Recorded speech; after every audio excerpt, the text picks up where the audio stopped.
Awesome. All right. Well, welcome to the Coach Training Summit with the Robotics Education and Competition Foundation. We are your coach training team. For all of you joining us today on YouTube Live, we are very excited to see you. We'll introduce ourselves. My name is Brandy Bollinger. I am a Senior Program Support Manager. I am based out of Michigan, and my role here at the REC Foundation is to support all of the wonderful regional support managers that you are about to meet tonight. And hi, I am Emily Bruning, and I am the Regional Support Manager for Indiana, and I am located in Indiana as well, so I support all the teams and coaches and event partners in Indiana. Hi, my name is Bailey Kahl. I'm a Regional Support Manager for Hawaii, Southern California, Region 3 and Region 4, and I live in Southern California, unfortunately not Hawaii, and I support all of the teams in my region. Hey guys, I'm Pat Price. I live in Kentucky, so I support the region of Kentucky. I have Ohio and as well as East and West Pennsylvania, and I'm glad to see you guys today. And I'm Ulrika Peroni, and I'm a regional support manager, and I'm stationed in Florida and cover all of Florida for you guys. I'm Randy Decker. I'm the regional support manager for Illinois, Iowa, Kansas, and Nebraska. And I'm Bailey. I'm the GDC engineer for Vex Robotics. Awesome. All right. So you will notice that we have opened our Q&A form. If you have any questions throughout the presentation today, we will be putting up a QR code for you to scan. You can answer or submit any of your questions there, and we will be answering them all at the end of the presentation today. Also, at the end of the evening tonight, after our third session, we will be posting a link for you to earn some professional development credit for 2 hours for tonight. And then throughout the presentation, you will also see some QR codes that will lead you to resources. Additionally, at the end of the presentation today or tomorrow morning, you will be able to find some resources on the REC Foundation's site that we use for registration, which is Robot Events, and we'll have a resources page for you there. All right, and here is your form for questions. So if you would like us to answer a question for you, you'll have two options. We'll either try to answer them live at the end of today. If we don't get to your question throughout the presentation, we will be sending those to your regional support manager, whether it's one that's on the stream today or one that's not being featured tonight. We are happy to send those questions along. So please feel free to utilize that Q&A throughout the presentation. So what's on our agenda for the next two nights? Tonight, Tuesday, September 10th, we are going to be joined again by Bailey Kahl of the Game Design Committee, where he is going to be covering the VEX IQ Robotics competition. Then we're going to be joined by Bill and Ulrika for Notebooking 101, where we'll learn a little bit more about what goes into coaching students on how to create an engineering notebook. And then Emily and Pat will be sharing some resources with us for coaching. And then Randy and I will be joining you all for some Q&A at the end of the evening. Tomorrow, Bailey is going to be back with us for the VEX V5 robotics competition game overview.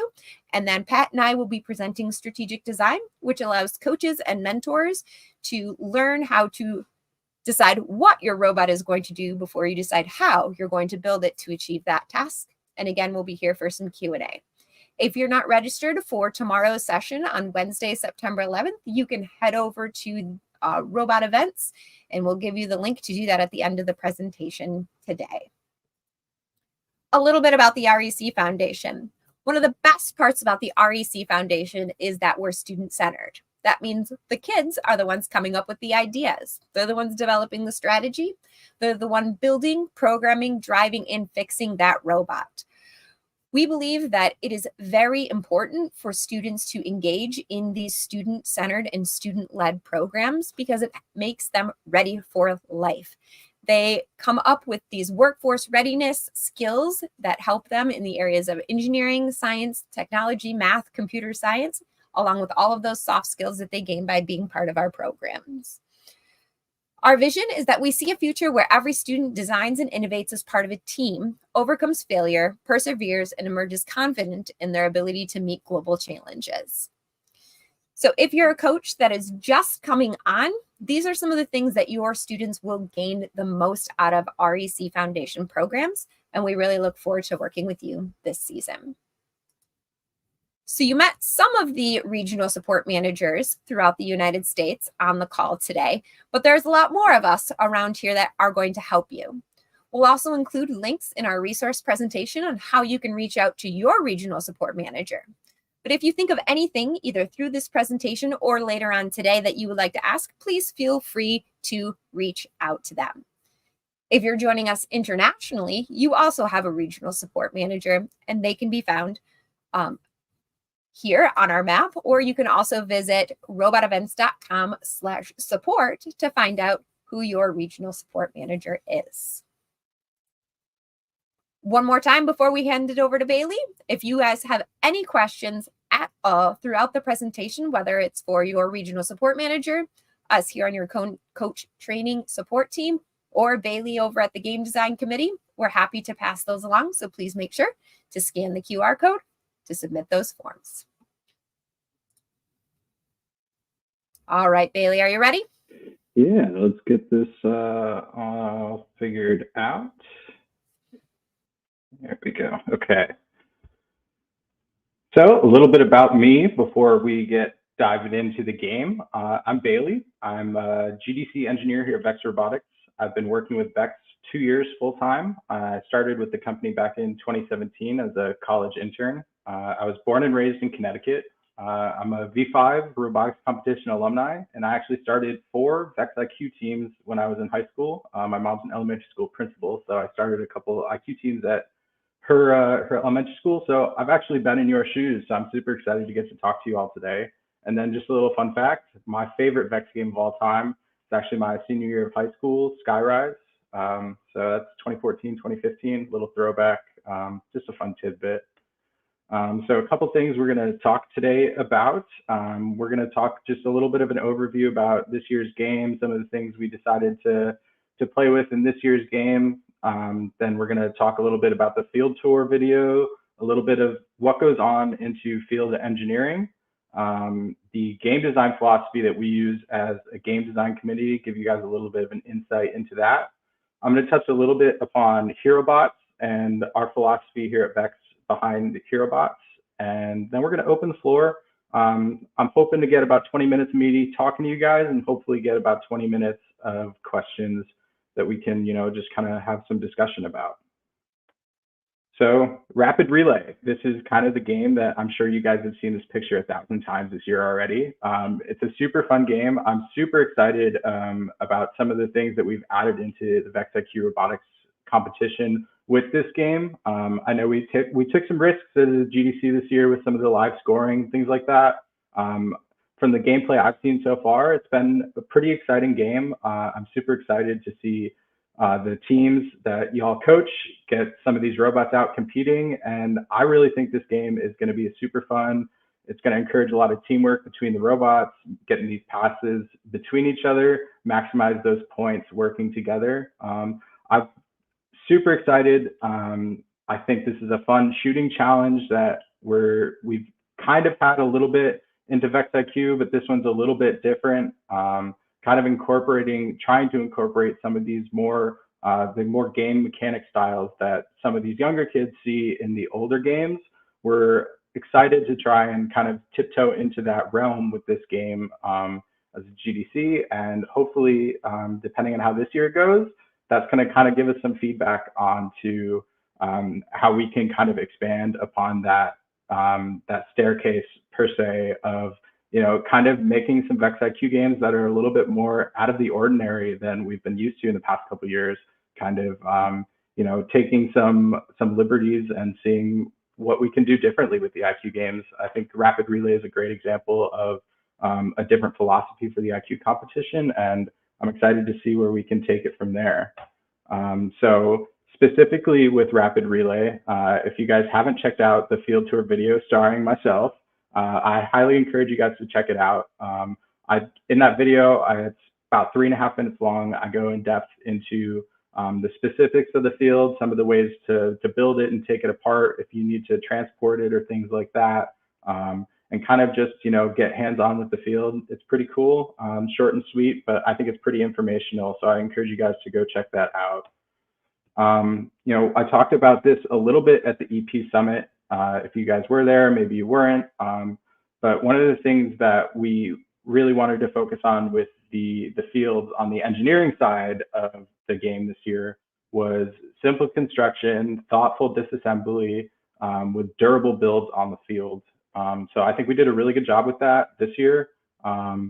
If you'll watch that field tour video, I go into depth a little bit about some of these blue pins that you'll see around your field build. These are actually meant to signal disassembly points. So all of those that big goal at the end of the wall breaks down into about 6 sub-assemblies with minimal pins and transport super easily if you need to take your field down to clear some space in a classroom, anything like that. It's super nice. It actually fits. If you take it all down, I'll explain in that video, breaks down into the V5 RC actually field tile bag.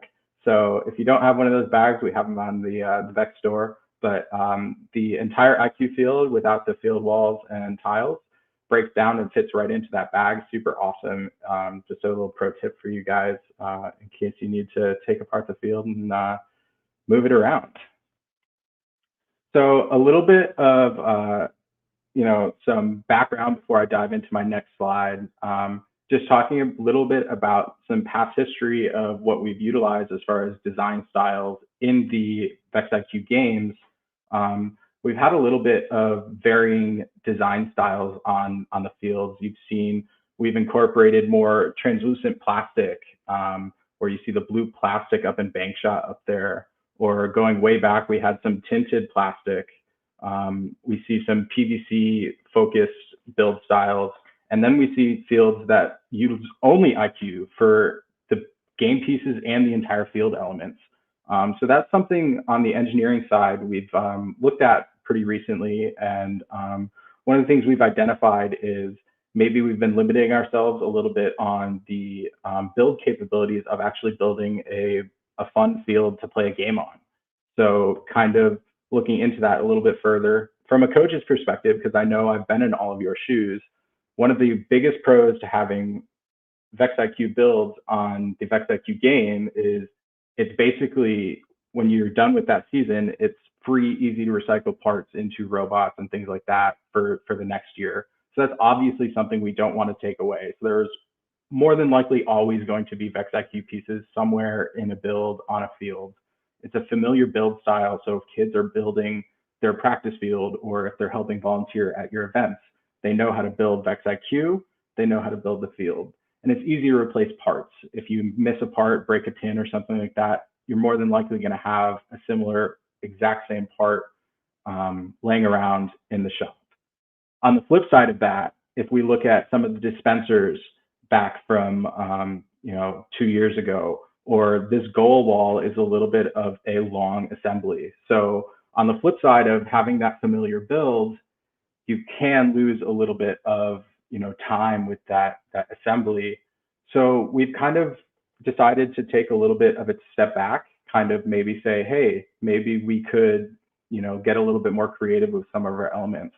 So in the future, something to look out for, just a little tidbit, you might potentially see more of a hybrid style of IQ and custom field elements on games moving forward.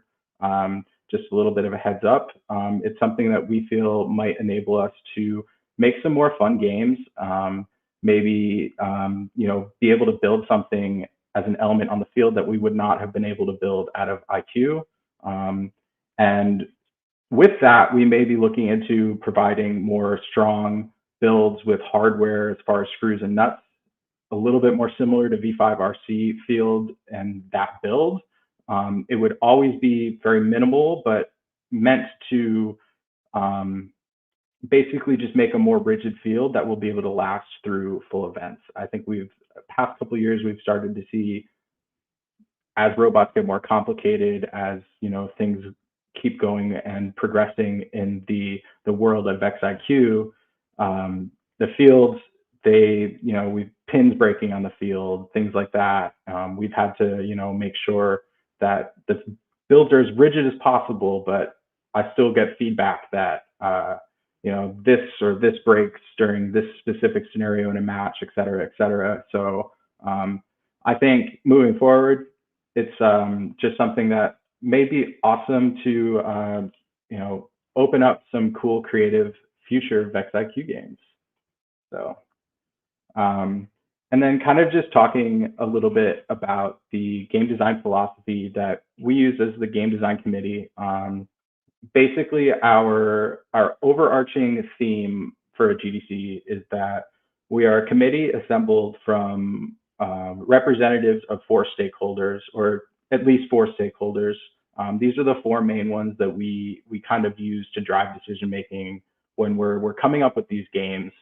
So we have teams, so that would be students, coaches, the competitors' experience.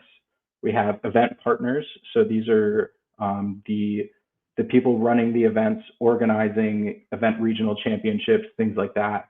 You have referees and volunteers, so these are the people that are hands-on with the game, match to match, making sure things are going on, making sure the rules are being enforced correctly, etc. And you have the spectators, parents, people coming in, they see a cool robot event, what's going on, the people you have to give an elevator pitch to the game.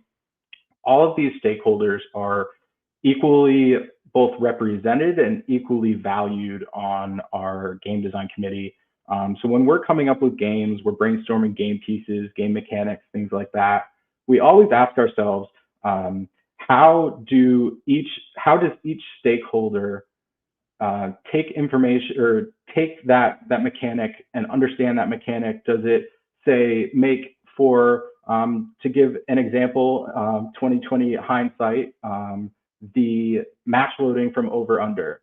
Hindsight, that match loading rule, the way it was originally written, did not necessarily take into account referees as a stakeholder and make it an easy to enforce rule.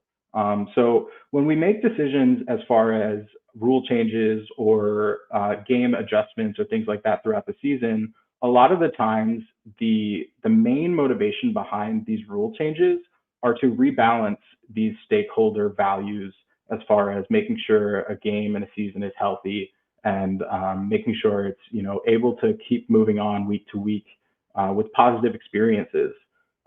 So I think we've seen that a little bit in some of the game design kind of tweaks and rule tweaks we've made this year and the past couple of years, trying to tweak the game a little bit more as it progresses throughout the season, not just let a single meta kind of reign supreme for months and months and months. We always kind of want to recheck the balance per se.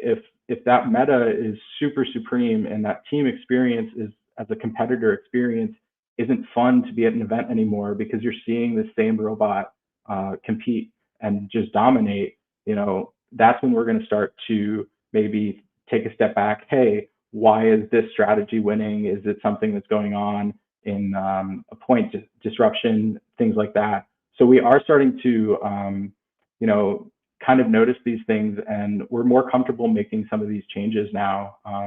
I talked a little bit about it earlier, taking a little bit of a risk. Some of these risks that we're taking is live scoring and things like that. Obviously, it's going to take one of these stakeholders and maybe make them a little bit concerned or scared about, that how that impacts them. But that feedback, that constant feedback that we get in this awesome Vex community is really helping us grow and design these games, make season to season, game transitions. I think we're doing really well, and I think we're gonna keep doing awesome things as far as getting these cool, fun games out there. Like I said, all these stakeholders have representation on the GDC, whether or not somebody has been in this position in the past, whether or not somebody is currently in that position, et cetera. So we have former competitors on the GDC. We have people that have run events. We have people that actively and volunteer at events, and we have people obviously that have been to these events and know how important it is to have to be able to explain what's going on to somebody in 30 to 60 seconds in that elevator speech. So HeroBot. Let's talk about the HeroBot a little bit. Hopefully you guys as coaches are at least familiar with the HeroBot. It is basically a resource for you and the students. When I was a coach for my VexIQ teams, we only met 1 day a week for about 1 to 2 hours at the end of one of the school days. So we were super time constrained. One of the things I did as a coach is we had the kids build the HeroBot for a competition. So we took the HeroBot to one competition, let them iterate on it between the first one and the second one, and then they were allowed to take kind of a modified HeroBot or their own design if they were able to have enough time and a good enough idea to create their own design in that 6 or so weeks between the first and the second competition. They were able to take that custom design, but we always had them work on the HeroBot first. It is an awesome learning opportunity for emerging teams, some of these younger students or new students to VexIQ, to inspire those ideas. It kind of gets them used to the building, used to, snapping the pins in, things like that. And really the one thing I found as a coach, and the one thing that when designing this latest HeroBot Swish that I really wanted to emphasize was motivating teams to compete, right? So kind of in line with that next bullet point, the design of the HeroBot, and something that we try to do at Vex and something I think Swish accomplishes very well, is that it actively contributes to the alliance, right? I have it here, it prevents cornering. Unfortunately, if you're a coach in the past couple of years, there have been a couple of games that may or may not have incentivized certain teams to say, hey, we want you to go sit in the corner. We do not want that. And one of the things that I've taken and we've taken as a GDC, as far as Vex engineering and the GDC goes, is we've wanted to really work on that HeroBot to be able to provide a resource that is a competitive robot and is able to contribute points. So I think Swish is really good at that. We've seen a couple, I've seen a couple YouTube videos myself of teams competing with Swish. It's done really well from what I've seen so far, so I'm super excited about that. And really the HeroBot is just introducing opportunities, educational opportunities to the students. One of the things that we do really well with the HeroBot is it also ties into the VR skills that we do. So we have Vex VR skills, and in that, it basically is a virtual robot with sensors and things on there, and you can program the robot right online and test out autonomous code, things like that on the virtual Swish robot online. And it's got sensors and things like that. So between that and then the opportunity to mount the sensors from the IQ V2 kit right onto Swish, you'll introduce these kids to really awesome opportunities to take this robot that you can drive around with a stock program to the next level with some, sensor integration and programming and coding and things like that. So I highly encourage you guys as coaches to at least check out the HeroBot. Maybe you have, you build it, you don't even have to use it for much longer, but it is an awesome opportunity to get new emerging kids into the IQ program, used to the build style, get them used to the number one thing, because I still coach robotics, well, the number one thing that I love when I coach robotics is that look on the kids' eyes when they finish their first robot. This is an awesome, awesome way to get to that milestone really quickly. The HeroBot, we've got instructions online, super intuitive online viewer. Scroll through it. You should have it built in a couple hours, I'd say, with the kids, and very capable build. It's going to score you some points in rapid relay this year. So I think that's all I've got as far as me, talking straight. So I'm going to open the floor here for some questions, but kind of just a table here at the bottom of my slide before we open the floor. It's open for questions, obviously, but I want to use this time to solicit some feedback and suggestions from you guys, a lot more specifically related to Vex and the engineering side of things. if possible, at least. We are limited in scope and time constrained. So as far as rules questions towards the game or things like that, we'll direct you towards the Q&A on robotevents.com. This is going to provide, it is not going to provide many or any guarantees. So all of my answers, I'll put it out here now, are going to be non-binding, but that's okay.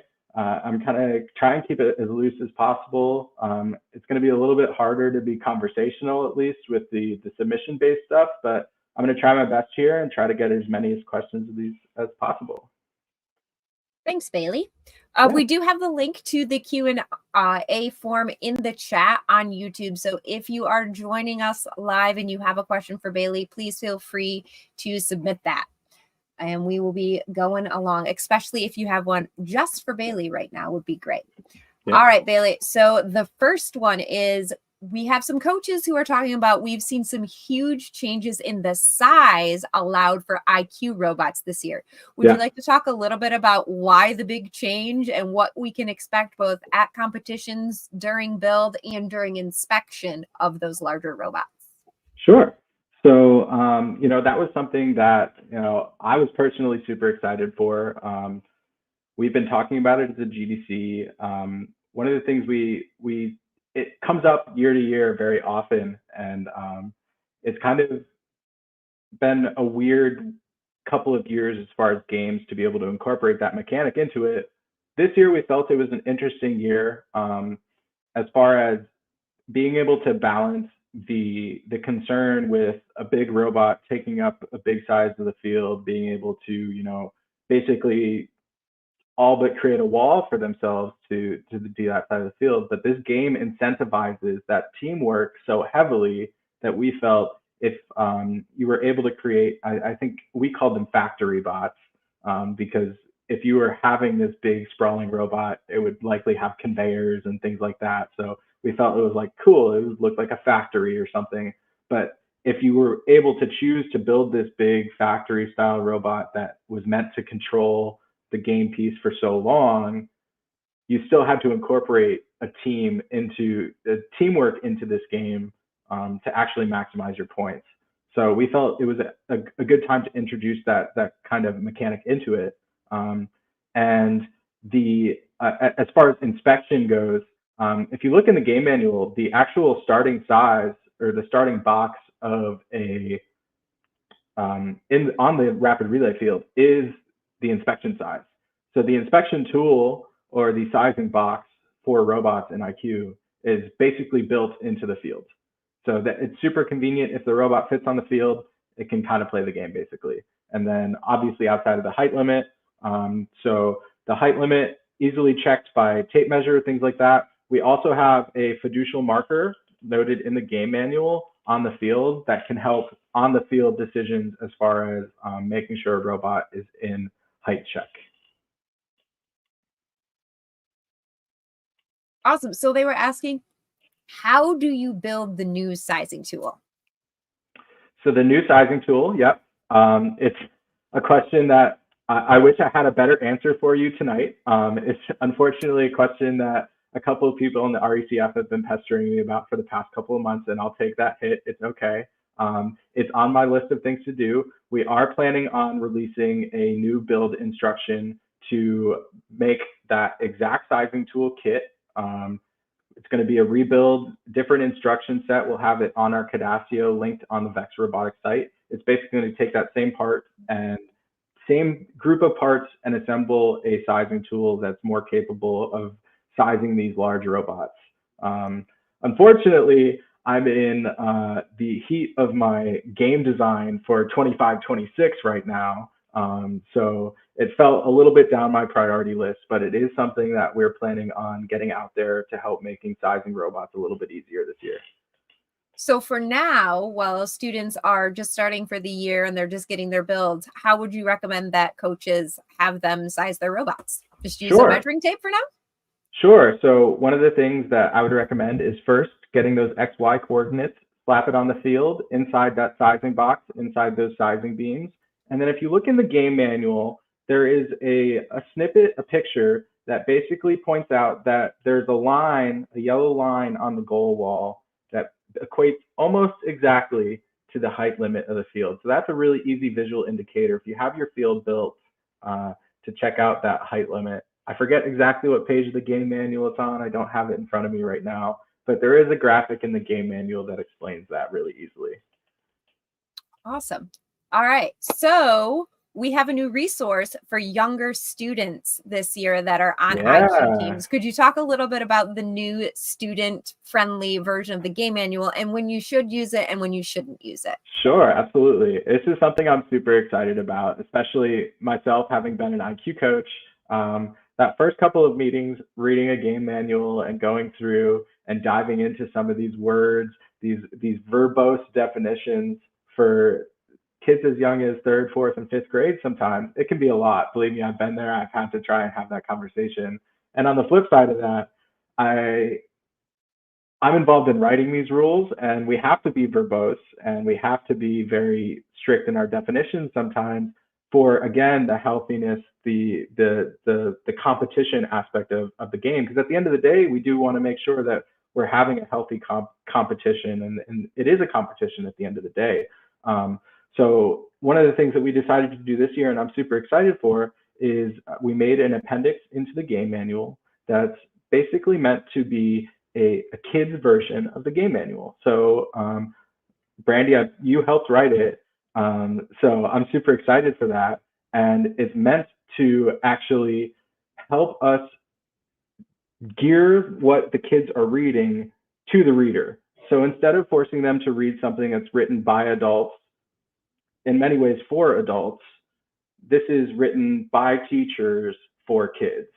And it gets the same message across, but in that end qualifier that you tipped onto, Brandy, it's not a replacement for the game manual. So we put it in the appendix section of the game manual to be used as a resource.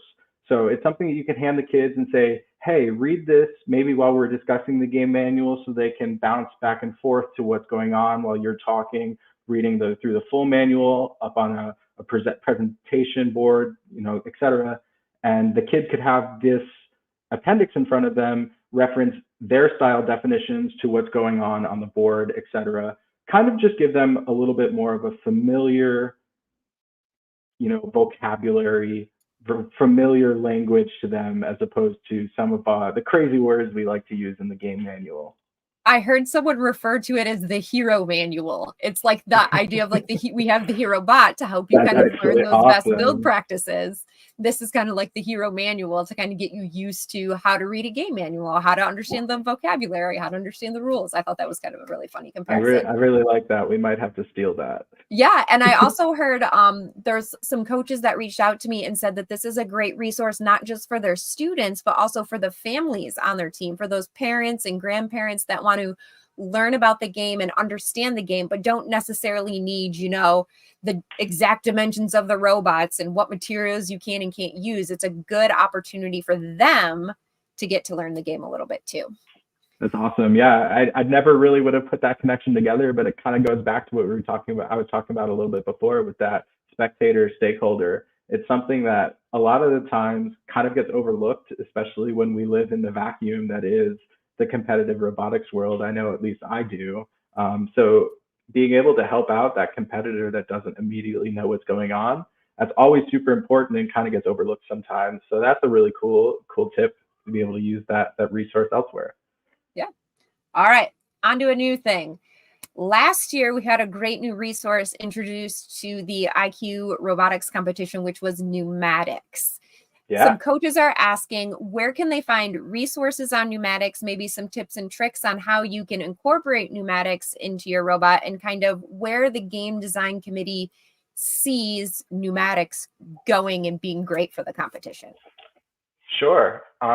So strictly from an engineering perspective, and kind of wearing both hats for a second, from a game design committee perspective, we had some concerns about introducing pneumatics into the game as far as making it a pay-to-win type situation. And that's something that, personally, I don't want to do. Again, I talk about the health of the competition and that's something that we as a GDC think is so important, making sure that the competitive integrity is always forefront.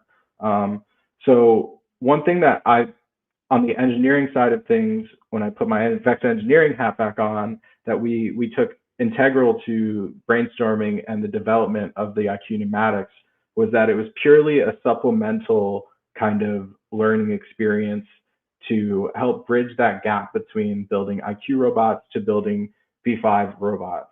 So that was one thing that we wanted to do, at least get them understanding that linear motion can be translated to rotational motion, et cetera, et cetera. But the one important thing with VEX IQ pneumatics is, sure, you get that extra actuation, and it does not count against your motor limit, but the actual performance of VEX IQ pneumatics is quite limited. The stroke length of the pistons, you don't get a lot of stroke with it. The strength behind it isn't a lot. It sort of enables you to create the next step of complex mechanisms as far as a spit. One of the cool examples, I'd love if I had a video, but I don't. We made a robot that could basically take a claw and spin it upside down like this. And it was super simple. It was something that could be accomplished with a motor, but instead of taking a motor, and some students might call it wasting it on that little motion, it's super accomplishable with a little pneumatic cylinder. So pneumatics and IQ, I would look at it moving forward as it's not a need, it's a nice to have.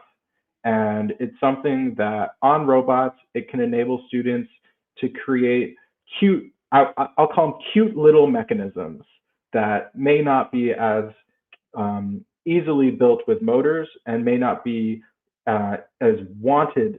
You might not want to put that valuable, super valuable motor towards a simple little mechanism like that. So I think pneumatics in IQ fills that gap well, and then it bridges them into building V5 robots. So some people are asking, do you need to have pneumatics? Oh, I don't think so. And I think I touched upon it there at the end. I think pneumatics is purely a nice to have. It's not a need. One of the things we did, we made sure our HeroBot does not need to use pneumatics. It's built exclusively out of parts from the IQ V2 kit. And again, touching upon that, I've seen the HeroBot capable of scoring a pretty good score this year. So I definitely don't think you need pneumatics to be competitive. Can it help? Absolutely. Just like, any new mechanism to a robot, sure, it can help, but it's purely supplementary. It's purely how the students go about using it and things like that, and making sure that they're being intelligent about what they're using and how they're building and things like that. Because that is definitely a new variable to IQ with pneumatics. It's IQ for many years has been a competition that had little to no failure modes, and pneumatics introduces a pretty large potential failure mode. So it's something that students will have to learn to navigate as well. Awesome. All right. We have time for a couple of more questions. One that came in was, how does the GDC go about deciding what to put in game manual updates? Sure. I think that goes back again to the stakeholder question. At least that's what it's been in the past couple of months. A lot of the, I know this is an IQ session, but for example's sake, a lot of the updates that we've been making to the V5 game this year, very specifically, is almost all based on direct feedback that we're getting either from competitors, from coaches, from volunteers as far as referees or judges or things like that. The people that are on the ground actually on these events. I'll put my hand up. I actually have not been able to, unfortunately, make it to a VEX event this year. So that can be challenging for my perspective, as far as working so closely with this game, but not being able to get on the ground every weekend and see what's going on.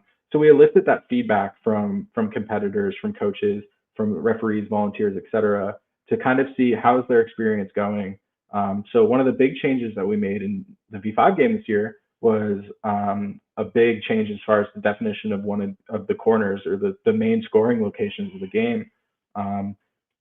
That was almost entirely driven by referees having a very, very challenging time making decisions at the end of the match as far as what's scored and what's not scored.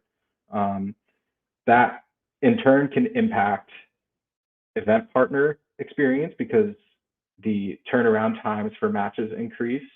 It impacts the team experience because teams are getting frustrated.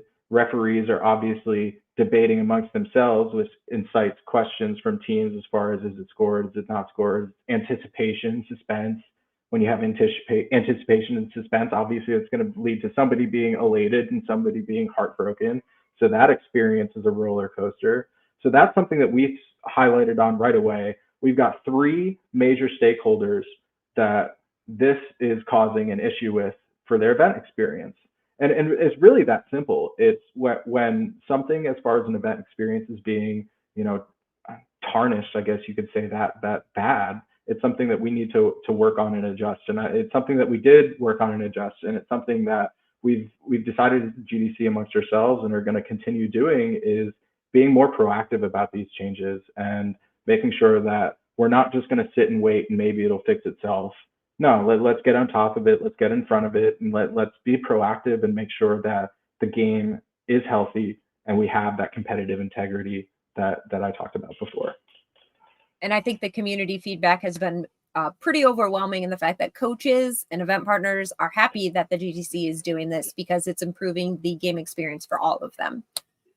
Yeah, and it's something we obviously have to balance, because if you change something too much, obviously it's a roller coaster. We don't want to force teams to take a robot apart or things like that. So that is always something we also take into consideration with any decision we make, whether or not it negatively affects somebody that's already competing to a point that they have to rethink everything. That's probably taking things a step too far. So that really is where the challenge becomes in some of these decisions, is finding the correct balance as far as making sure we're healthy for the future, but the current status and the current rate of where things are going stays steady enough that we don't create a problem by fixing a problem. Yeah, I agree with that. All right. One more question. And this is really because this is the coach summit. I would really like to cover this from what can the coaches do to make this experience better for their students, which is that new 3rd position on IQ drive teams of the human loader. How can coaches prepare their students to play this game safely and effectively? And what does the GDC see that role as the human loader looking like in the future? Yeah, absolutely. This is something that was an interesting ad this year, I think. I think it's gotten pretty decent reception so far. The one question I've gotten myself a lot, and we've gotten as a GDC, is are the kids allowed to run and are they allowed to throw? And it's kind of a question we decided not to have a very specific answer on. And it's for many reasons. I could go the event partner reason. It's because events have different venues, and different venues have different limitations. I don't want to force an event partner to make sure they have 3 feet around a field so a kid can run around. No, we're not going to do that. But on the flip side of it, I think there is value in students finding different ways to impact what's going on the field. And that's what we wanted to do. We look at IQ teams. A lot of these IQ teams, they can range anywhere from 1 student to 5 to 6 students is really the top end of what I personally recommend, and I think what the REC recommends. So in that, if you have a drive team of 2, a lot of these kids might not actually see hands-on gameplay, and if we don't rotate drivers, things like that. So it's really just an opportunity to get another student close to the field, get another student involved in the game and feel like they're involved in the game. And it's also an opportunity specifically for IQ that it's an easy to rotate position. We can get multiple kids into there over the course of a competition. It's a pretty easy job. They don't need to be super trained on how to do something. But on the flip side of that, they are still actively contributing to the team when they're playing matches. So the kids are getting that positive reinforcement of their work while the robot is operating. I think that's really cool. And from a GDC perspective, as far as the future goes, I think it's something that we'll definitely keep trying to incorporate into the games. It is at least going to be incorporated for next year. I'll give you that little tidbit. But it's something that getting that third member of the drive team into the box, getting that 6 kids instead of 4 kids per match, that's awesome. I think that's always going to be a win. And it's getting more kids excited. And at the end of the day, there's nothing wrong with that, right? 100% agree. All right, so we did have someone ask, and I believe that there was an official Q&A on this, but what should a team do if they only have 2 student team members and don't have that third load person? Sure. Now, I really wish we had Michelle on this call, because I think Michelle would give a much better answer than I would on this. But if I remember correctly, and Brandy, I apologize if I'm actually incorrect on this, I believe we're allowed to work with another team at the event to see if we can get a volunteer to help out for the course of the event, correct? Yep. And Yeah. like Bailey said, some of these questions, what was maybe in the original first version of the game manual might not be the answer anymore, because that game manual is ever evolving. There have been several updates to both the VEX IQ robotics competition game manual as well as the VEX V5 robotics competition game manual. The last one was just actually last week. So we do encourage you to make sure that if you have these kind of questions, check the game manual. If the answer is not in the game manual, you can go to the official Q&A. And then Bailey, you could explain a little bit about when a Q&A is submitted, how does the GDC go about determining the answer to that? Sure, yeah. And just before I get to that, a little bit about, jumping on what you said there, that is absolutely the hardest part of my job. Right now, I have 6 VEX games working in my head. I have the 2 games going on right now. I have next year's 2 games going on in my head as far as getting the engineering design finished up for those 2 games.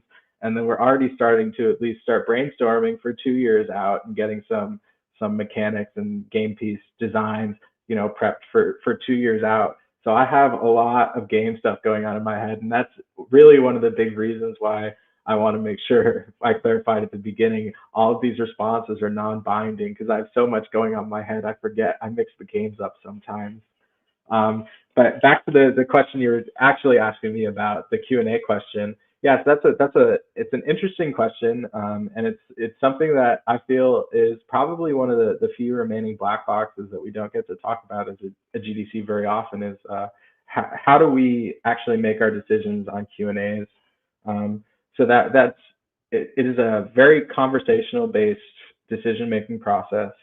It's one that many times when we receive a question, a lot of times a discussion ensues, and many times that discussion is a discussion of anticipation of that one stakeholder that we know is going to come in and answer with their perspective on why this question is an important question, or why this answer has trickle down effects on things, and why it's an important question. And that really kicks off the discussion from there. So once we have that person on the GDC that can identify with this question and say, yes, I see why this question is important, I see why we need to fix something here, then we can start discussing some suggested changes.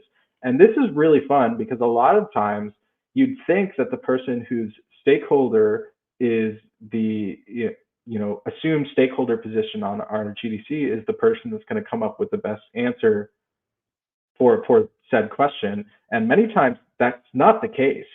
And that's really one of my favorite parts about being involved in the game design committee, is being able to take all of these stakeholders and coming together and throwing our minds into one conversation. It really generates some creative solutions and creative answers to these questions.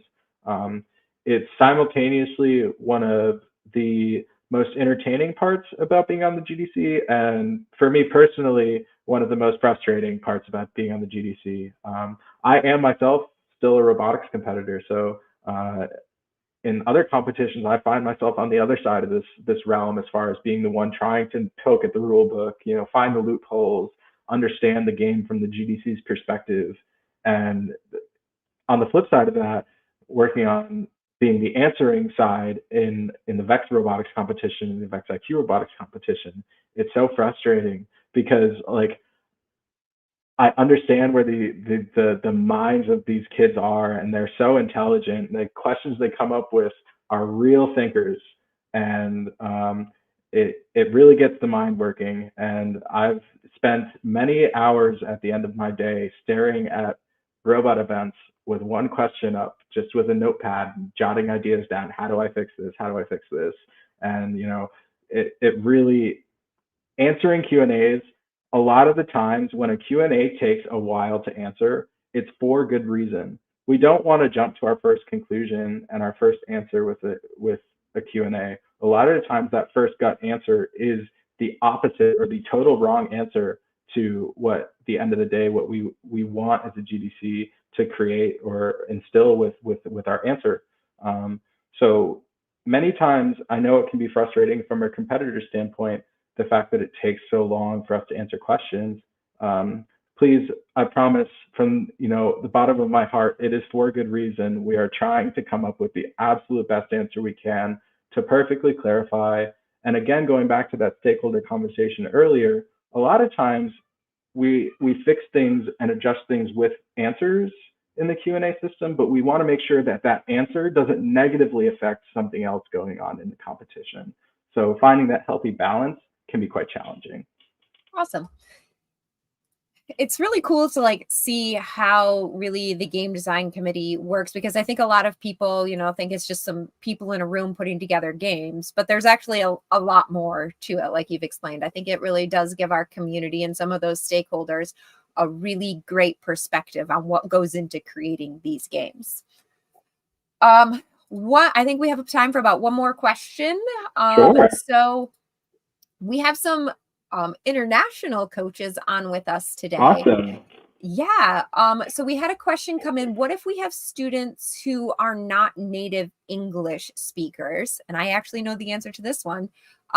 Is there a game manual available in multiple languages? And there actually is. I believe it's in 25 or 35 different languages now, if I remember Yeah, right. absolutely. So we're going to have the link put in the chat there, but actually if you go to the REC library, there is a web version of the game manual that can be translated into 25 different languages using our translation tool. It's right there in the chat for you guys. So if you are you have students who maybe English isn't their first language and you really want to be a great coach and introduce them to the rules of the game, those are there for you. All right, let me see if we've got anything else in our form here. Bailey, is there anything else that you would like to add? Yeah, just one more thing before we end off. Just last slide here. This is the email that goes directly to the Game Design Committee. It's an email that in the past it was neglected a little bit. We'll be completely honest about that, but we've been trying to be a little bit better about being more receptive to feedback. And I truly do encourage you guys, if you have any more questions, any more concerns, any more suggestions, literally any bit of feedback, please send it our way, gdc@vex.com. I promise you, if you don't get an immediate response, we probably have read it. We'll try to get back to as many of these emails that get sent our way as possible, but we do read everything that hits our inbox. So if you have any bit of information, feedback, whatever, send it our way, and I promise you it'll get to one of us and we'll be able to see it. Awesome. Could you spend like maybe 1 minute or 30 seconds explaining when do you use the Q&A and when do you email the GDC? Sure. I think the best place to get the answer to this is on Robot Events. When you log into your Robot Events account and get on over to the Q&A section, in the top right corner of the page, you'll see a little tab called the Usage Guidelines. And that kind of lays down a little bit of the guidelines as far as how we as a GDC would like the questions asked and posed to make it easy for us to answer. So questions specifically related to robot rules, specific game rules, game definitions, things like that, shoot that one right onto the Robot Events Q&A. Perfect spot for that. Any more, programmatic question, a judging question goes to the judging Q&A. We'll get that one thrown out there right away. That's got its own separate world now. But a little bit more of those open-ended questions, something that you may not be able to directly get from a question or you may not be able to answer that in a game manual, regardless of if that specific little bit that you're looking for was in there or not. That's probably going to be better sent to either your local REC representative, like a Brandy per se, or sent to the GDC email, and it'll get to us whether you feed it through the REC or not. But that's going to be a little bit more when we're going to want to have a conversation or involve somebody like your local REC representative and find an answer that best fits you. Because some of these answers are not end-all be-all answers, especially for some of these questions. And when we submit an answer in the Q&A, that's binding. You know, I have to, it's almost legal at that point. So any question that it may have a varying answer or expect to have a varying answer, I would send that towards gdc@vex.com or towards your local REC representative. And then if they have questions maybe about their equipment or fields or physical things, sure, who do they reach out to for that? Yeah, so that's going to be customer service, the VEX customer service team. So let me see if I can get the link for that dropped into the chat here. But we have an awesome customer service page. It's VEX Robotics. It's the contact us page at the top of VEX Robotics. So right next to the search bar, you're going to see contact us on the VEX Robotics site. If you click there, that's going to bring you to a page that will give you the local phone number and local email, depending on your country, to give a call to whoever's locally responsible for customer service for VEX in your region. So United States, it'll give you either our exact direct line, or we have a 1-800 number for US customers as well. We have an email right there on the page, and Canada, any of those countries in Europe, whatever, we have a drop-down menu. You just simply select the country if it doesn't automatically go to your country, and it'll give you a phone number or an email for your specific region, and then you'll be able to contact VEX support that way. And we should be able to help you out on any specific part questions, replacements, RMAs, things like that. Awesome. Bailey, thank you so much for joining us tonight, taking time out of your evening to talk to us about the VEX IQ Robotics competition. It's been fantastic having you. And we will see you back here again tomorrow to talk about the V5 competition. I'm super excited. Same time, same place. All right. Thank you again, Bailey. We'll see you then. Have a good one. Too. All right. And now we're going to hand it over to Ulrika.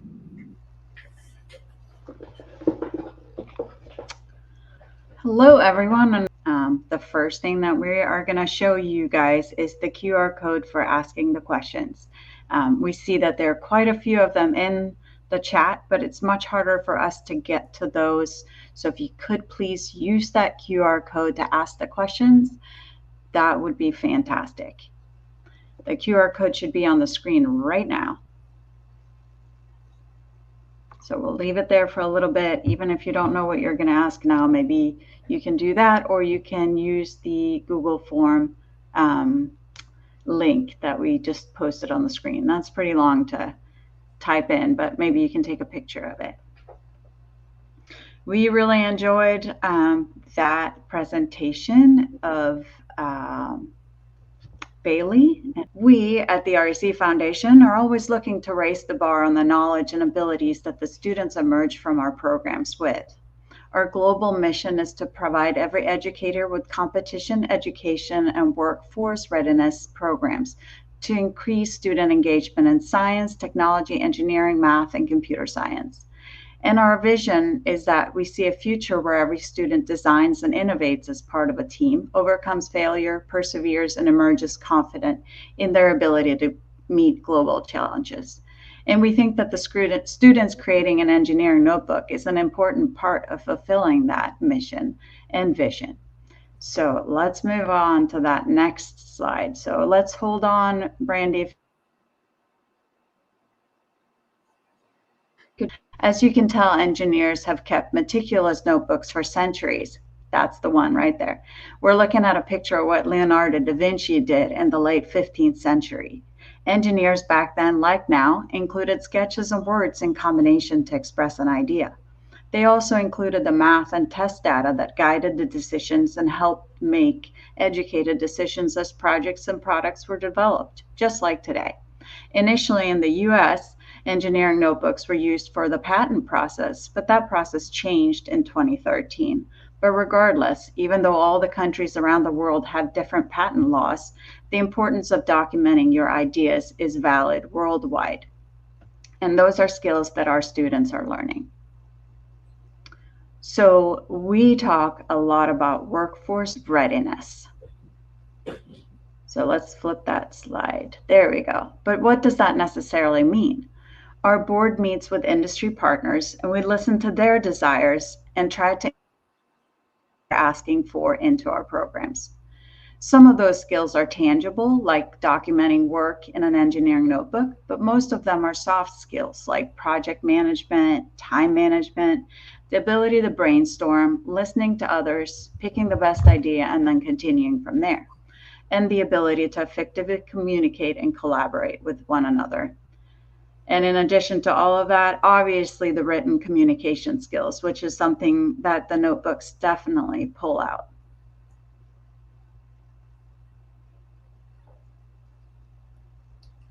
Okay, the engineering design process is a series of steps that engineers follow when they're trying to solve a problem and design a solution for something.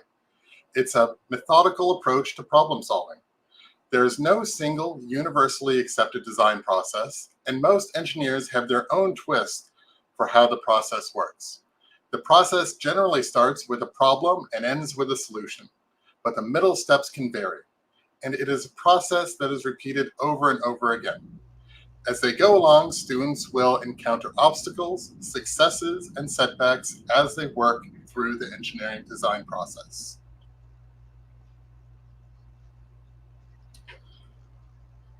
What benefits can your team get from keeping a notebook? It's a great place to keep track of ideas and record alternative solutions for later. It gives you an opportunity to reflect on how ideas are working. Recording the data can give you a reference in future seasons.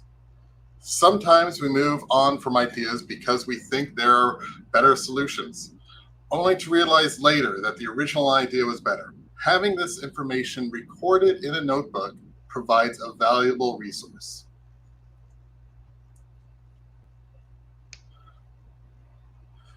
In addition to the benefits we just mentioned, what does having an engineering notebook mean for your team in any VEX Robotics competition program? Well, this year, a notebook submission is necessary for the following awards: Excellence, Design, Innovate, Think, Amaze, Build, and Create. There are still a few awards that can be won without an engineering notebook, like the Judges Award, Inspire, Energy, and Sportsmanship. The engineering notebook is a place for teams to showcase their knowledge and skills in designing, building, and programming a robot.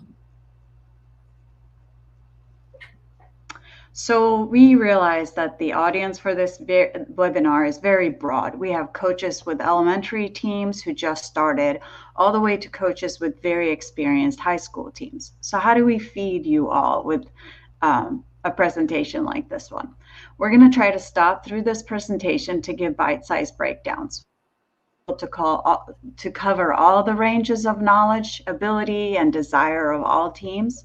And we will not tell you how to write the perfect notebook, but we hope to stir up some questions that you can ask your team and ways that the notebook can be the best that your team can do with the age, resources, knowledge that your students have.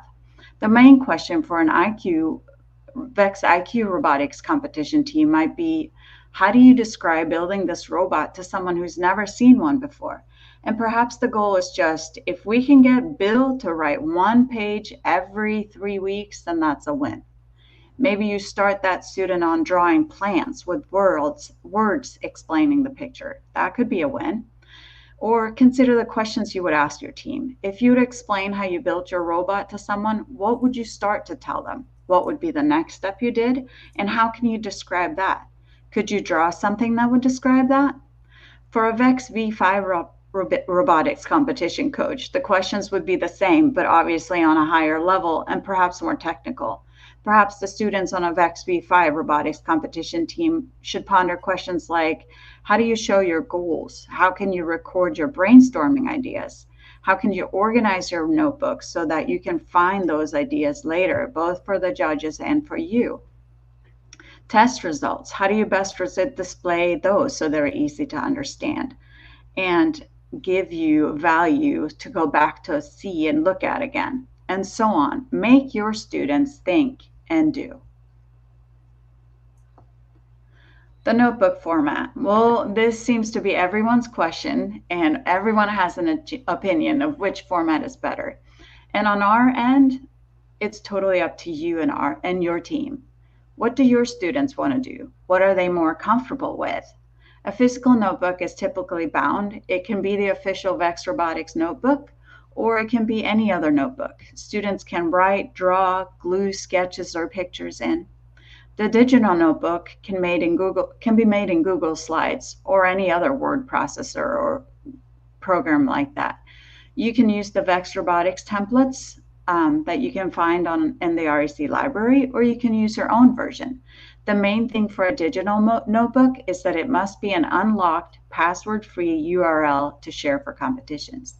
You can also upload a PDF of your notebook, but if that's how you want to do it, but then you'll have to remember to re-upload it for each tournament if you update your notebook. Keep in mind that regardless of which format your team uses, physical or digital, you'll have to bring your notebook to an event in the format that the event partner asks for, the submission format. A digital notebook may have to be printed out in physical form and a physical notebook digitized. We'll touch more on this at the end of the presentation. Okay. Organization can be a key to a successful notebook. When judging your notebook, judges need to be able to find what they are looking for quickly. Who is on the team? Who does what on the team? What is the chronological order of the notebook? Color coding can be helpful to identify large sections of the notebook. If your team has a strong focus on coding, you want to make that part of the notebook easy to find. These notebooks should be for your team and not just the judges. Being able to find something easily in future seasons can be very helpful. If you use pre-made templates, make sure that your students are part of developing that. Make that a lesson. Help them understand why they are doing this, what is important for judges to know, how can you arrange your notebook to show this. These are skills even your elementary school kids can benefit from.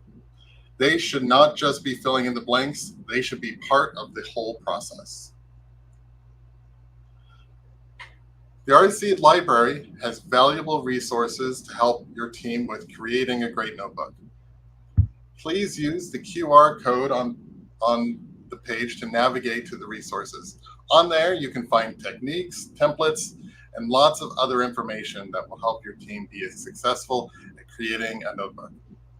The Advanced Engineering Notebook article will give you an excellent engineering design process to look at, as well as cover some of the more advanced techniques for notebooking. Engineering notebooks are written in each student's own language and voice. This ownership is highly motivating for students. The engineering notebook also allows students to choose what they are documenting, how they are documenting, and what conclusions can be drawn from the documentation. This allows students to become participants in the assessment process. When students are included in the process, they are more engaged in their learning, and teachers are presented with a more accurate representation of what they know. For students in a VEX IQ robotics competition team, this might mean that they use a storytelling approach. The robot's journey from pieces to competition with text and pictures. A notebook should look different from the first entry to the last. This is not a perfect presentation for the team. It is describing a slow-moving process. It is okay for a notebook to also display a process of gain knowledge. As the students get used to recording their ideas, describing their thoughts, recording tests, they can build on that knowledge as they move into the higher grades and different programs. For a high-level V5 robotics competition team, the vocabulary should be different. Computer-aided design models should be included, and the entire design process should feel more rounded and complete. So what kind of tools do we have to help your teams do that? The best resource for teams to use to make their notebook competition ready is the Engineering Notebook rubric.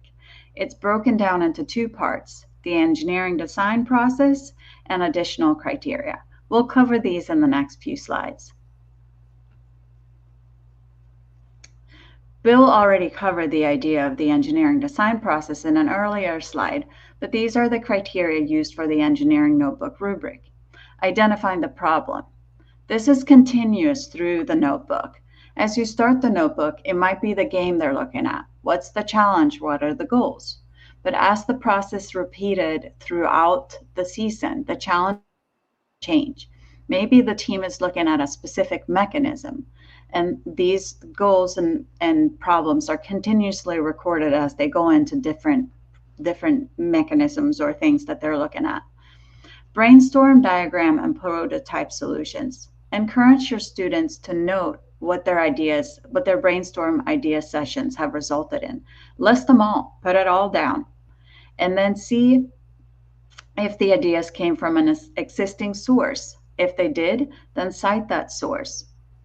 So the next one is to select the best solution and plan. Choose one of those ideas and move on with it.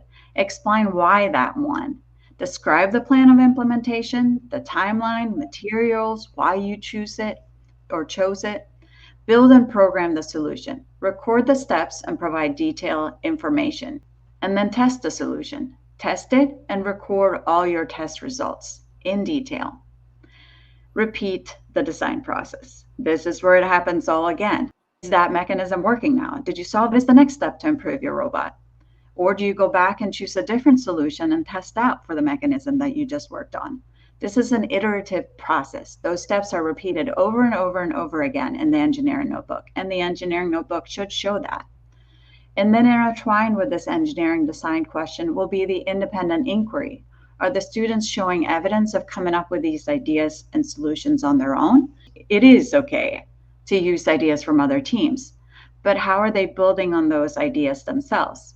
And how are they citing their ideas that they find, or the ideas that they find? Let's touch on the appearance and usability of your notebook as well. It's pretty clear in the title, but what does that really look like for the notebook? Are your CAD models or engineering drawings clear and detailed? Are there labels and keys to explain them? Is your coding included alongside of the development and the build? Are the steps of the engineering design process and criteria from the rubric used as part of titles? Details like this are the ones that will help your team and competition judges find important information in the design process and to keep being able to go back to that and find it easily. Part of the criteria, record of team and project management, includes describing the goals of the team. Setting SMART goals is a great way that can be a step-by-step project plan that can be documented in the engineering notebook. SMART goals are specific, measurable, achievable, relevant, and time-bound. When a team sets goals, it helps each team member be accountable for their time and ultimately create a cohesive team bond as team members know what is asked of them. Documenting your goals is an integral part of the engineering notebook. The notebook isn't just about the robot. It's also about project management. One of the greatest takeaways from notebooking is teaching team members how to plan their time. How many hours a week can they work? What will they do with that time? Teams can use Gantt charts, PERT charts, or any other planning tools to help plan their days, weeks, and entire seasons. There are many online resources for how to make charts. Students will learn valuable lessons when they plan their own schedules. Helping students learn how to plan this way will help with more than just a robotics team. It's a life management skill. Notebooks come in all shapes and sizes, and that's okay. A developing Notebook contains minimal and vague details with few drawings and is not a complete record of the design process. That's okay. We all have to start somewhere.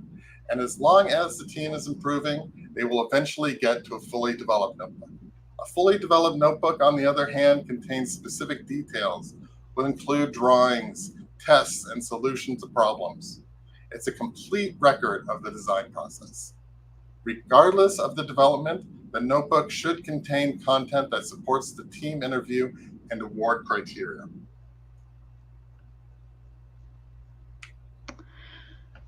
So I guess the million-dollar question is, how do we get to that fully developed notebook? I know your students are looking for that. I know you're looking for that. The chart above gives a pretty clear example of what it would look like for the different levels. This chart can also be found in one of those articles on the REC library.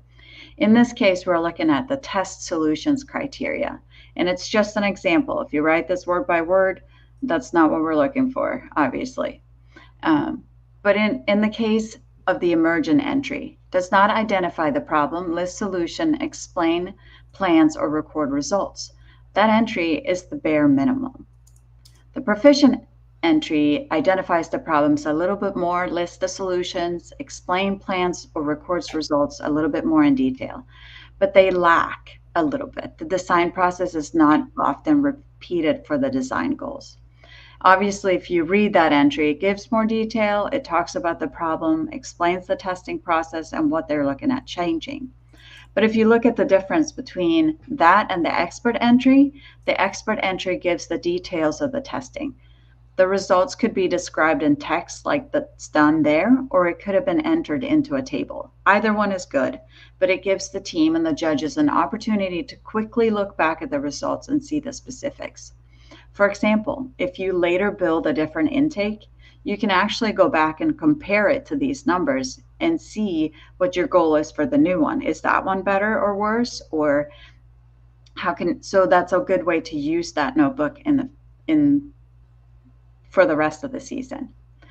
Now, this process is repeated for every entry. Like we said, if you can see the whole design process over and over and over. So you see these same steps and the same detail. So encourage your team to critically look at all these entries and weighing them towards the rubric. Is it described in detail? And then remember that the engineering design process is iterative. Yes, I know I've said that before, but I want to remind you again, it is a continuous process. That is what we're looking at the students to learn. The judges will be looking for detailed descriptions, and they will be looking for that repetition for every single entry in the engineering design notebook. It's a new section in this season's guide to judging. So let me give you a quick summary. The engineering notebook, as well as the processes students follow to create it, should be in alignment with the REC Foundation student-centered policy and code of conduct. It's required that a team abide by the principles of academic honesty in their engineering notebook, which includes citing and crediting materials and ideas that are not their own, and explaining how they're using this information in the design process. They should not attempt to claim outside information as their own. Teams from the same organization that submit notebooks with common content make it extremely difficult for the content to be verified as being representative of students on each of an individual team. And the misrepresentation of student work is considered a violation of the REC Foundation's Code of Conduct, as well as the game manual. Make sure that each team writes their own notebook. The use of AI in any form for creating the notebook is specifically prohibited. Feel free to scan the QR code on this slide for the discussion and justification for this rule. It will bring you straight to that article. Or you can find it in the REC library and linked on the resource sheet as well that you will get after this summit. But why? Why do we put something like this in the guide to judging? Why do we find this important? Because we desire for this program to be student-centered. We want the students to learn concept, to be part of creating things, even stuff that might not be as fun as building a robot is.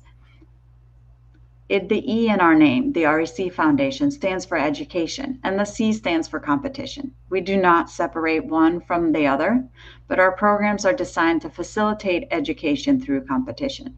And the engineering notebook process is a large part of the educational process and the engineering process.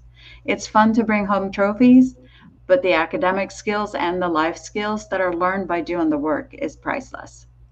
For you, the coach, this won't be easy. I know, I've been a coach, just like Bailey said, we get invested. But in the long run, the skills that are learned and practiced by creating a top-notch notebook, they're going to benefit your students tremendously and for the long run. So let them work on that.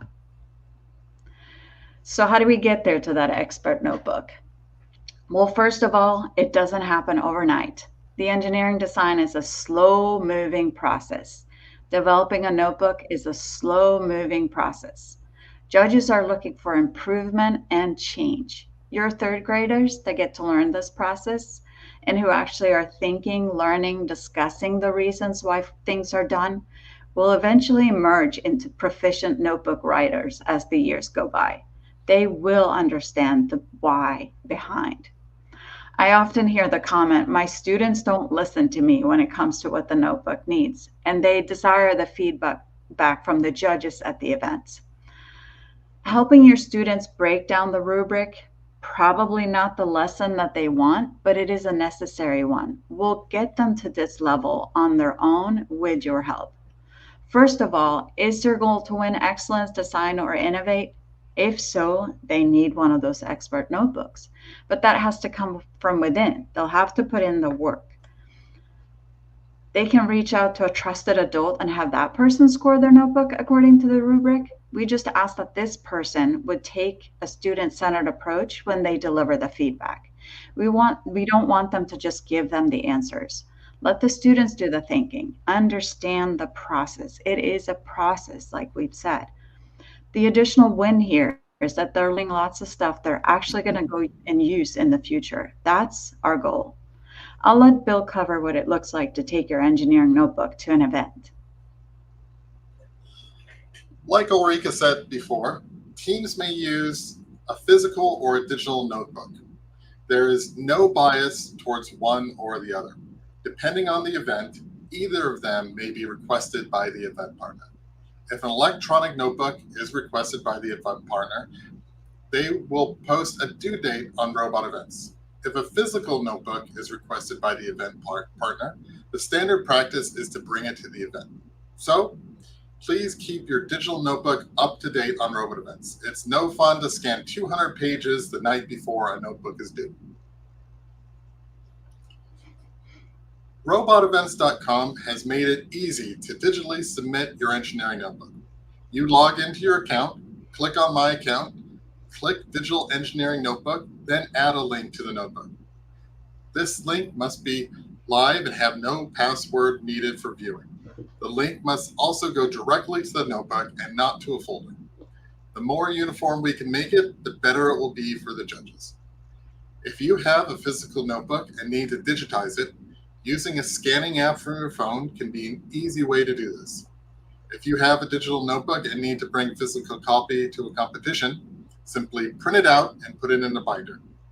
I want to make it very clear that whether your teams use a digital notebook or a physical notebook, they will not be judged differently at events. So last season, we had a lot of success with the Innovate Award. We like this award as it encourages the teams to come up with novel concepts and decided to make it one of the required awards at all events this season. With that choice, we're trying to streamline the process to submit an Innovate Award idea to make it easier for everyone. We're requiring that teams place their Innovate Award submission sheet directly after the cover page of the notebook. This was an update in the August guide to judging. So please take a look at that latest guide to judging because it needs to be directly after the cover page of the notebook. This has changed. The Innovate submission sheet does not have to be glued in. It can be stuck in there or held in there with a paper clip. This will make it easier for the judges to find the submission. The part on the robot events about Innovate Award submissions will be removed if it hasn't already been. So the only way to submit that Innovate Award is by putting that form into your notebook. If your team decided to do a new Innovate Awards submission, loose paper and glue it into your notebook as a previous submission, and then put your updated sheet in its place. The same goes for your digital notebook. Please print out the Innovate Submission Award form and fill it out digitally, and then scan, photograph it, and insert it right in behind the cover page of your digital notebook. The QR code to the submission form is right there, so you can scan that, but you can also find that in the REC library, and it will be on the resource sheet. So key takeaways. What are the takeaways from this notebooking lesson? Your role as a coach is to be there and help your students with the steps of the notebooking. Help them buy into why a notebook is important. Help them choose the notebook format that's right for them. Discuss why. Help your students analyze the rubric to help in the documentation. Break it down. Look at the meaning of words. Ask them to put themselves in the shoes of the judges. Have them look critically at their notebook through the rubric.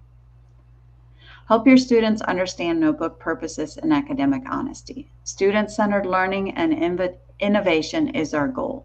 Use the articles in the library to learn more about notebooking as a process. And let the students read those as well. Help them to learn this process. We look forward to seeing your team's engineering notebooks this year. And remember, they don't have to be perfect. That's not what we're looking for. We're looking for process, we're looking for progression, and we're looking for students to learn the skills. Thank you very much. We will give you back to Brandy. All right, we do have a couple of questions from the chat for you guys. We got about 2 minutes for some questions before we hand it over for our resources presentation. All right, so one question is, how do we know if an event is accepting digital notebooks or physical notebooks? Where do we go to find that information? So that is found in the Judging Format tab on the robot events listing. So on the left-hand side there, you'll see all those blue little tabs. One will say Judging Format. If you click on that, it will give you the answer to that question. Perfect.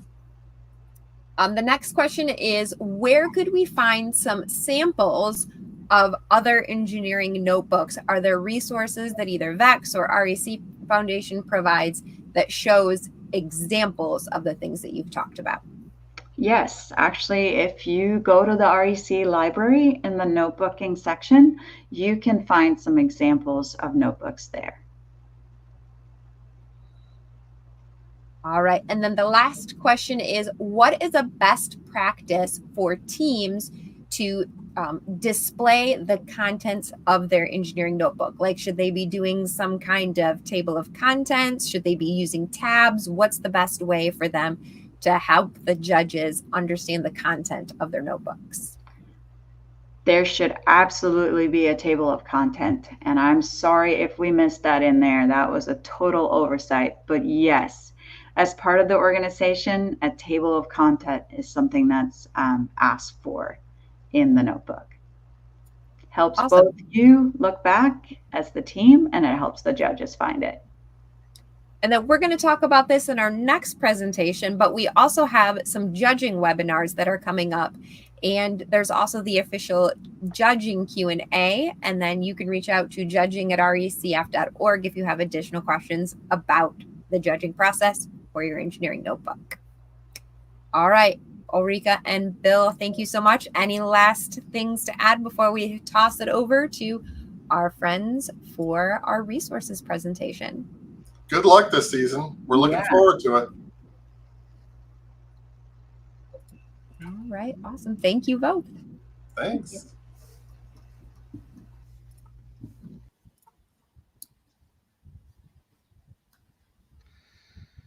Hey guys, I'm Pat Price. Again, I am the REC Foundation's RSM for Kentucky. I have Ohio as well as all of Pennsylvania.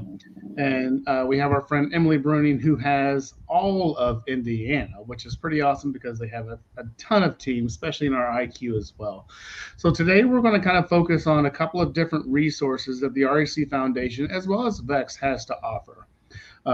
But just to kind of keep in mind, in just a minute when our slideshow gets put up on there, we're going to use the Q&A form to submit any questions that you might have, and they'll be answered toward the end. We're going to have a resources sheet for you a little bit later on that will also have these links for you. But if you want to, and if you want to keep going with it, we do have some QR codes for you as well. So let's go ahead and take a look at our questions Q&A.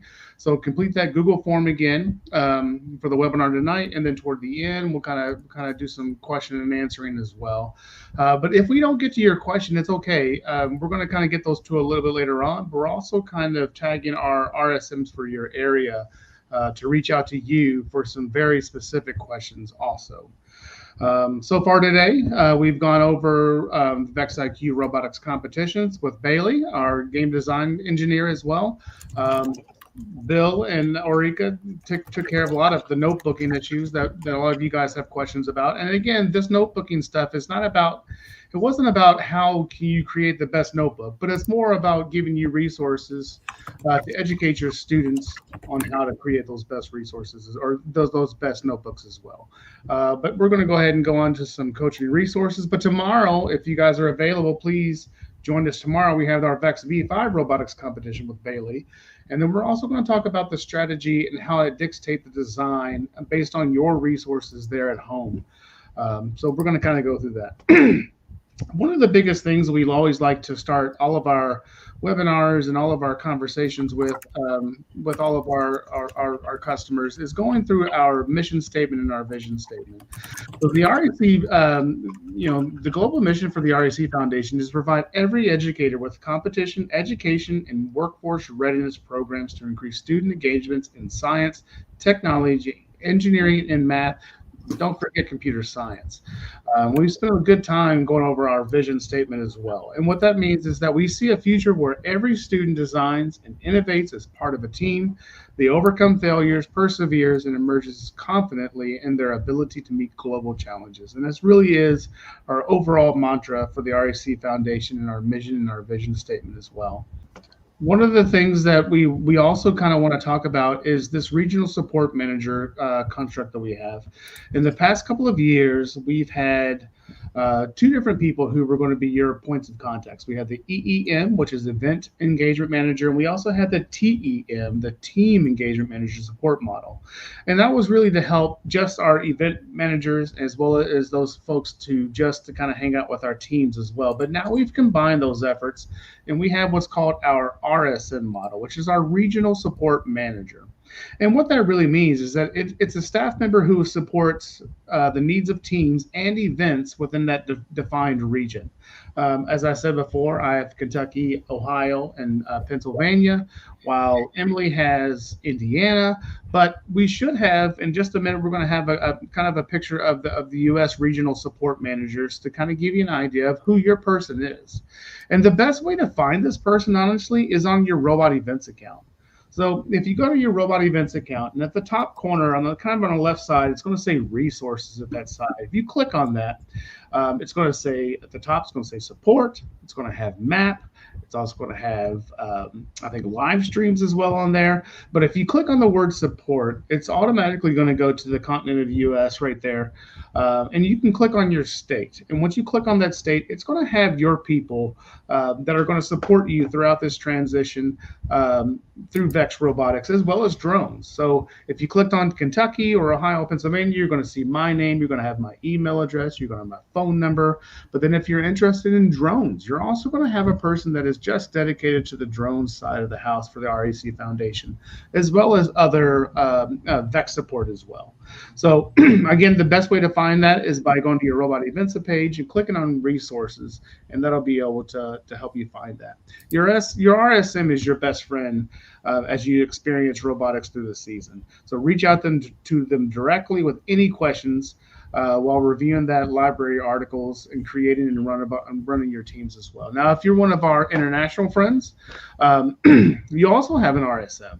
So you can kind of see a map. We're going to update this map in a little, well, it should be updated on our resources page on the robot events, but you can find their contact information there as well, in whatever area that you're in as well. So again, if you have questions, go ahead and take a look at this QR code, and please go ahead and click on this QR code to go ahead and ask some questions as well. So now diving into our resources. You know, something that has been kind of eye-opening since I've been part of the REC Foundation is that we have now cultured a library of articles that answers some of the most basic and advanced questions that most coaches are going to have, especially my new coaches. You know, when I was first to coach, we didn't quite have these resources available at the REC Foundation, and it took me a long time to figure out and find the materials to educate myself as a coach. But now the REC library has a wealth of knowledge and a wealth of articles that are going to help new coaches and experienced coaches find the best information. So scan that QR code there, and it's going to take you right to the library. But one of the easiest ways to find that is simply going to library.recf.org. One of the most important things, though, is let's say you're looking for a certain thing in the VEX V5 robotics competition. Well, you're going to have to click on VEX robotics competition V5 there. Or if you're looking for IQ stuff, you have to click on those entry points. And then once you get to those entry points, you can actually search within those entry points later on. And again, that's going to be more of your coaching information. It's going to be more of your volunteer event planning information, and things like that as well. But something that's also kind of cool is that VEX also has a library situation as well. And so again, you're going to want to click on those entry points to get to your area of expertise that you're looking for at least. And you can search within those entry points to find some specific information in there as well. And it also can kind of take you to some of their certifications that they have for you. So take a look at that QR code. Make sure you scan it so you can go right to it. But again, it's library.vex.com. It's pretty simple and easy. One of my favorite things that the REC Foundation has created over the past couple of years is a coach certification. Now, it used to be in the past that all of our volunteer certifications used to be housed on the VEX Robotics website, but now we have taken those over, and those are housed on the REC Foundation's website. So you have your volunteer stuff, like your head referee for IQ, you have your event partner certification, your judge advisor certification, but we also now have a coach certification. So for our new coaches or our seasoned coaches, if you want to just kind of learn a little bit more about the intricacies about starting the team and supporting the team, we have a coach certification that is going to walk you through what it takes to do this. And so you can learn and understand the expectations, the code of conduct, the student-centeredness of all of it. And it's a great refresher for all of those seasoned coaches. There's no trick questions on there. So you could probably honestly just scan that QR code and take the final quiz. But it's a wealth of information and a wealth of knowledge that's going to help you throughout the entire season.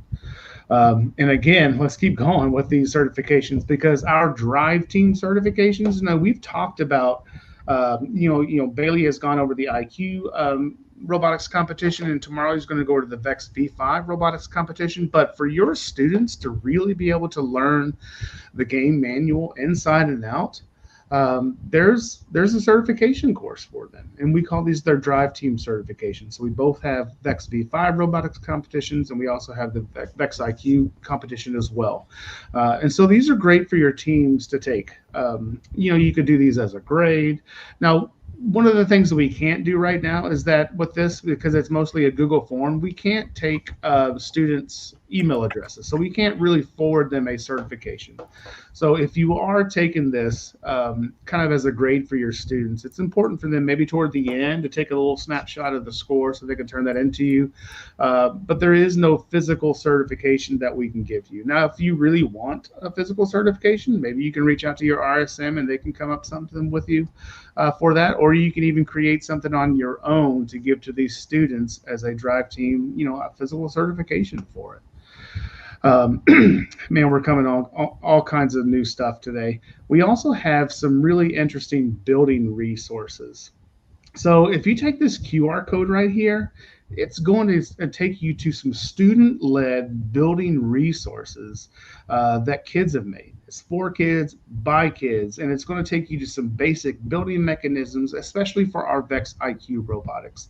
We don't quite have it yet for our V5 robotics, but it's definitely there for our VEX IQ. It's still kind of a work in progress, so we're still building on these level of resources. Kids, and their mentors will send these in to us, and we will give them credit for these as well. So there are a number of options for building your first robot.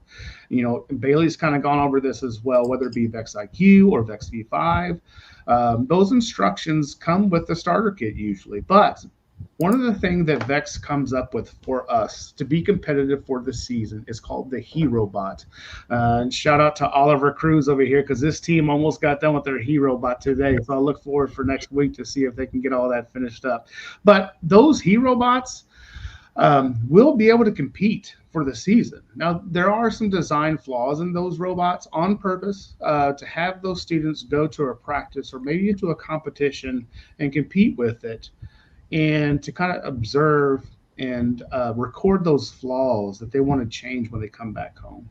And what that does, it just reiterates the design process, the engineering design process. So these students will come back home and reiterate that design to make that robot better in the end. So just about any robot that you see at the beginning of the season is going to be completely different at the end of the season. I know several of my teams, because I taught elementary IQ, we would all kind of build that a Hero Bot, but every student's robot or every team's robot would always be different toward the end. And we have had some great success with those Hero Bots. When first reviewing the new robotics game, especially if your kids are going through the game manual itself, and they do also get to the drive team certification course, it's natural to have questions about situations that might not be immediately clear. So navigating the game manual and seeking out some of those answers to these questions are really important in learning the game and the learning process. And Bailey has kind of mentioned this before, because so the VEX Foundation also has official game Q&A. So in many cases, the answer might just be different in a place that you first thought, or maybe there's a rule explicitly prohibiting something that you didn't really think was legal or illegal. So the VEX, or at least the official game Q&A, can also be found on robotevents.com under your account as well. So all responses in this Q&A system, though, should be treated as official rulings for the VEX IQ robotics competition and or V5 competition from the game design committee, because they are the ones that actually answer these questions, and they represent the correct and official interpretation of the VEX IQ and the VEX V5 robotics competition rules. Again, the Q&A system is the only source other than the game manual for official rulings and clarifications. So a lot of our event partners will also print these out before their events as well. It's something the REC Foundation kind of prides themselves on is our student-centeredness. And really, honestly, personally, as a coach and event partner, this is what drew me to the REC Foundation and the VEX Robotics, is our code of conduct and our student-centeredness. As a coach, I mean, you literally have to know nothing about robotics, because it really is all up to the students. Now, as a coach, you want to be able to help find those resources to help them. And that's where your RSM comes into play. But, again, those resources are really the only thing that you have to worry about. When I was an elementary school teacher, I was a music educator. I had no clue about robotics, regardless of what it was. So, I did have an interest on how things worked.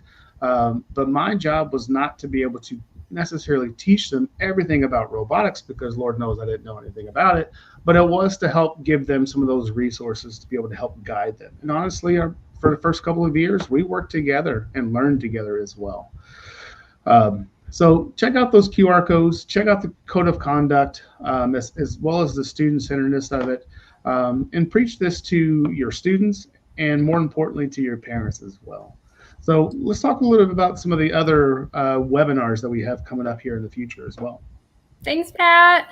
So each month, the REC Foundation offers virtual training webinars for both coaches and event partners. And these trainings help coaches and event partners learn how to engage with the community of VEX educators and experts like yourselves. And we provide guided professional development followed by ongoing opportunities for continuing training.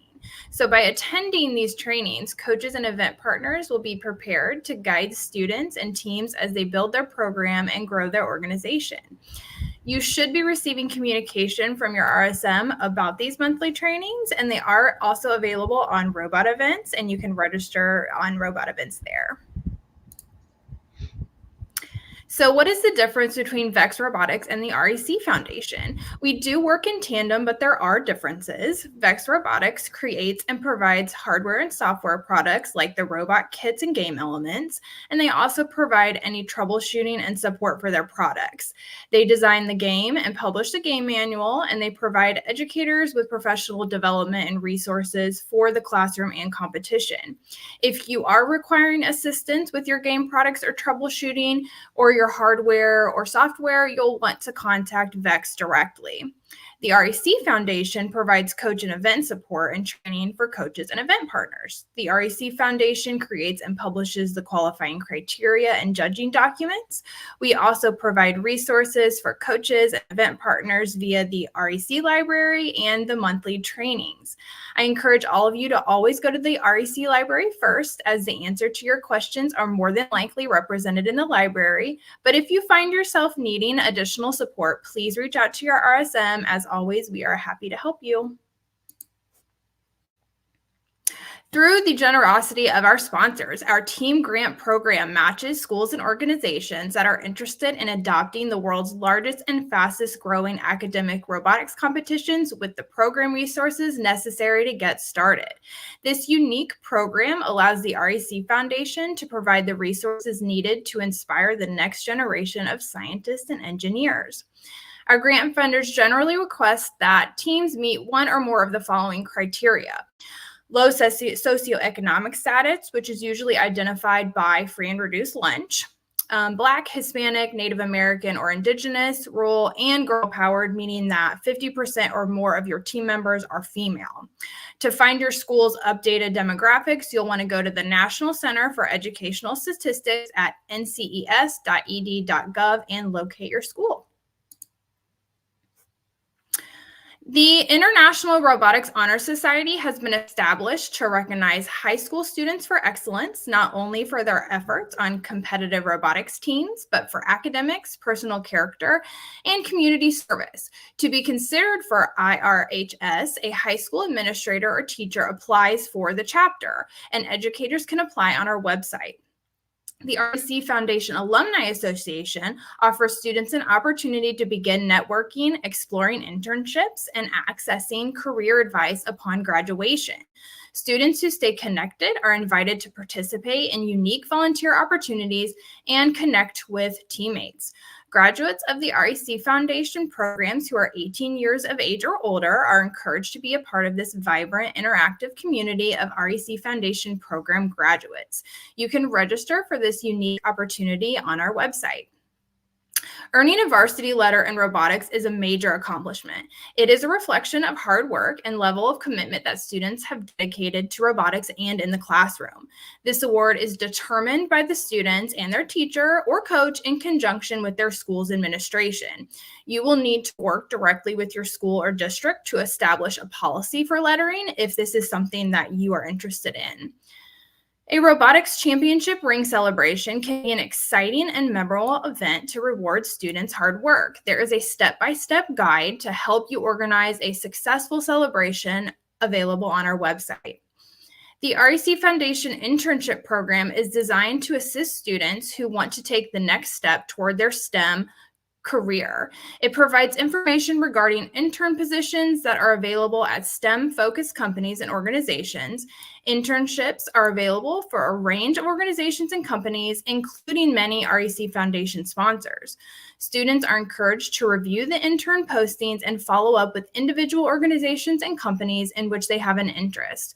Students who meet the stated requirements should apply directly to the appropriate companies and organizations. The REC Foundation seeks to increase student interest and involvement in STEM by engaging students in hands-on, sustainable, and affordable curriculum-based robotics engineering programs by partnering with over 50 organizations, universities, and colleges to offer a scholarship program. The REC Foundation hopes to encourage students in their programs to continue their education and pursue careers in STEM. Students are encouraged to look through all of the postings and follow up with individual scholarship opportunities that are of interest to them. Students do need to submit applications directly to the individual colleges or organizations who provide them. The REC Foundation is committed to providing inclusive, accessible programs and events that offer all students opportunities to participate. Reasonable accommodations are made as needed to adopt a program or event's rules, policies, services, or environments to ensure that everyone has an equal opportunity to participate. Accommodation requests fall into 3 categories: industry certification testing accommodations, American Sign Language interpreter accommodations, and game and event accommodations. Each category has a different timeline for processing, and requests must be submitted a number of weeks before the test or event. A coach must reach out to the REC Foundation to have accommodations approved for a student on their team. This is not for a per event accommodation. The accommodations are in place for the entire season. So the coach of a team with a student who has an approved accommodation must submit a copy of the approval letter to the event partner at least 2 weeks in advance of the event. The primary coach must also bring a copy of the letter to the event. If the event partner is for any reason unable to provide the necessary accommodation, then the EP must notify the coach and the regional support manager in writing at least 1 week prior to the event to determine the best solution. If a verbal or written accommodation request that has not been formally approved is made at an event, or an approved request is brought to an event but was not communicated to the EP before the event, the EP is not responsible or obligated to accommodate the request. That being said, please use common sense. If there's a request that doesn't fundamentally alter the character of the competition, try to do your best to accommodate that student. Please save the date for the next event partner training webinar scheduled for September 17th. This webinar will cover topics about planning your events, including posting the event to robot events, recruiting volunteers, managing the event and robot events, and resources to help you successfully host an event. Be sure to mark your calendars now and share with any new and returning event partners, as well as coaches who are interested in becoming an event partner, to learn about what it's like to plan an event. Remember, these webinars are not recorded, so please save the date and make sure to head over to Robot Events now to register. And if you enjoyed tonight's webinar, we are planning to gather again on October 2nd at 6 p.m. Central Standard Time. Registration is now open. This webinar will be perfect for new and returning teams for the 24-25 season. We will be covering topics like what to expect at check-in and inspection, details about engineering notebooks, skills, alliance selection and awards, and all there is to know about attending your first event. Remember, again, these webinars are not recorded, so please save the date and head on over to robotevents.com to register now. All right, we've got just a few more minutes left tonight. We did have one big question in the chat, which was, if I didn't get my question answered tonight, who do I reach out to? So could you guys explain again how you're going to reach out to your RSM and what you need to do to get in contact with them? Yeah, we talked about how to find that RSM, your regional support manager. So again, most of you guys are coaches already and mentors, and you probably should have a robotevents.com account already. And if you don't, that's probably one of the first things you want to do is go to robotevents.com and register yourself just as a person on there. You don't have to have a team. You don't have to have anything like that. But if you go there, at the top left-hand corner there's going to be a couple of buttons, and one of them is going to say resources. If you click on resources, and then it's going to be a drop-down menu that's going to say support, map, live streams, and things like that. So click on support. and then find your state and click on it. And from there, you're going to see the first person that's going to be on there is everybody, or the person that has everything to do with VEX Robotics, whether it's IQ or V5 Robotics.